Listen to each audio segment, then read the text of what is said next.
Հայաստանի արտաքին պարտքը Փաշինյանի կառավարման ընթացքում կրկնապատկվել է, երբ հարցնում են ինչ է արել այդ 8 միլիարդ դոլարն, ասում է զենք են գնել, հավատում եք։ Դե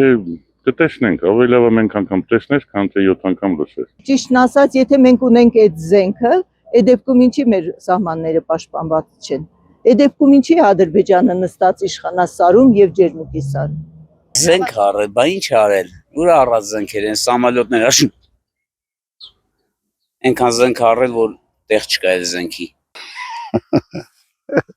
Զենք ունեցողը այդքան վախկոտ կլինի, խալխի կոշիկ կլիզի, հա։ Նաբարոտ, դրա հակառակն է, քանզի որ այդ փողերը մխսել են, չի կարա այն զենքերը գնի, գնաց։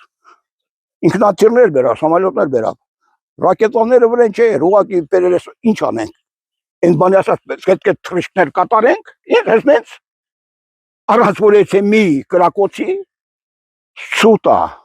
Չմոռանան, որ Ղարաբաղում Արցախում թողեցին այնքան յուղը վրան այդքան մեր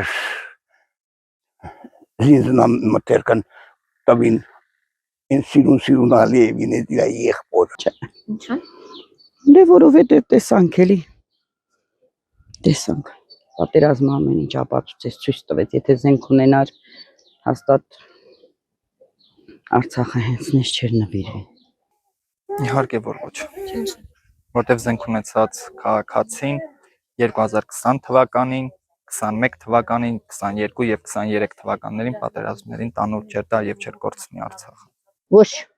Ինչու՞։ Եթե զենքը եթե գնել էին, то պատերազմաբատը գործողությանը հանեն, զենքը հանեն։ Ինչ որ պետք է, ոչ թե այդքան երեխուն ցկլուտային։ Որ զենք առել են, տրել են տանը, ումա պետք է։